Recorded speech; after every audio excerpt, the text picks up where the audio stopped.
Ça bouge pas mal au Havre. Normal, ça travaille. Et qui dit travail, dit travaux. Les petits, les moyens, les grands travaux.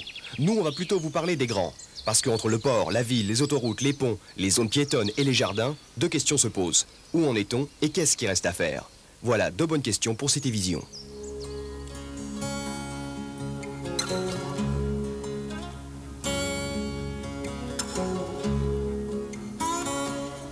Bien sûr, c'est un port, une ville. Mais surtout, à chaque heure de son histoire, les hommes ont fait du Havre une cité mutante. Il y a les Anglaisones, vous avez le jardin de l'hôtel de ville, vous avez la gare.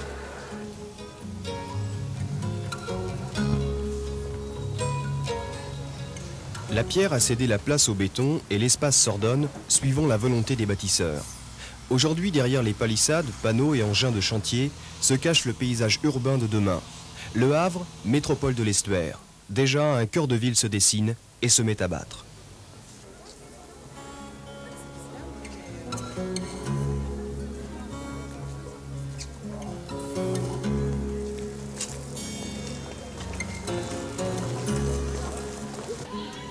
Bah, il était temps, hein. Il était temps pour les rues piétonnes, hein, parce que non, c'est bien ça.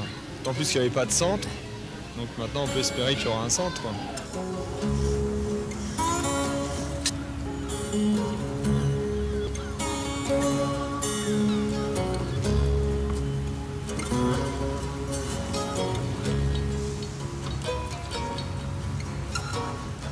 Et puis vous avez d'autres encore, je crois, des écoles ou même des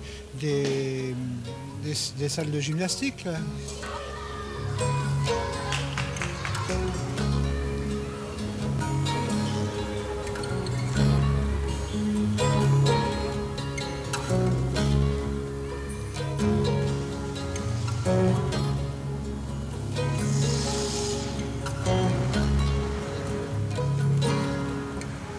Le projet d'entrée de ville donc, se répartit donc en deux pôles. Le pôle sud concerne le réaménagement des hangars Vauban, qui constituent en soi une espèce de morceau de ville avec des rues couvertes, des places desservant les bâtiments de stockage. Il y a donc là une opportunité de réinvestir ces locaux pour y placer un certain nombre d'activités, principalement tournées donc, sur la technologie, l'informatique, l'électronique, ainsi que des activités de loisirs et des activités liées au nautisme.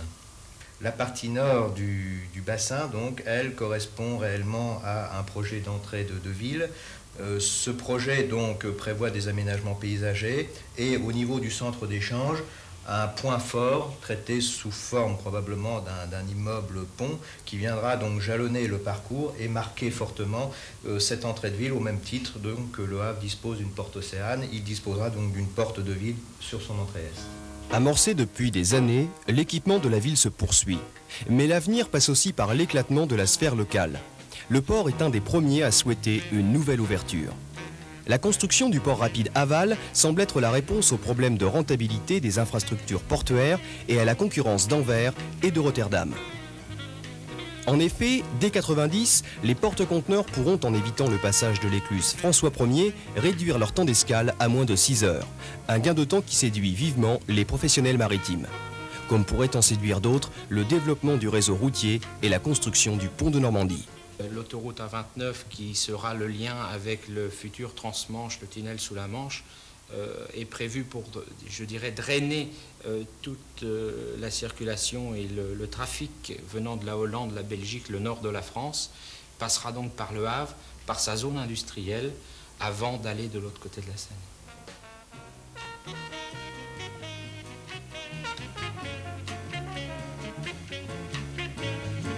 Ça peut apporter au moins pour les Havrais de s'évader de l'autre côté de temps en temps, hein, sans faire le grand tour.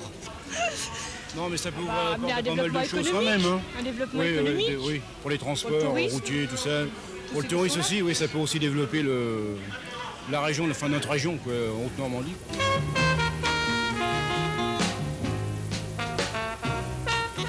Jusqu'à maintenant, on pouvait aller au Baléares, on pouvait aller en Tunisie, mais on pourra, dès tous les travaux terminés, aller sur Athènes, aller sur Le Caire, aller au fin fond de la Norvège, de la Suède, aller sur les pays de l'Est sans escale, et c'est donc le plus apporté par ces travaux. Au niveau du fret, on avait actuellement un certain nombre de limitations concernant la taille des appareils, avec une piste de 2300 mètres renforcée telle qu'elle est actuellement, on peut faire des départs en fret pratiquement sur toutes les destinations dans le monde. Ni les partisans, ni les détracteurs de ces grands chantiers ne pourraient en fait se complaire dans l'image surannée du Havre, ville du bout du monde.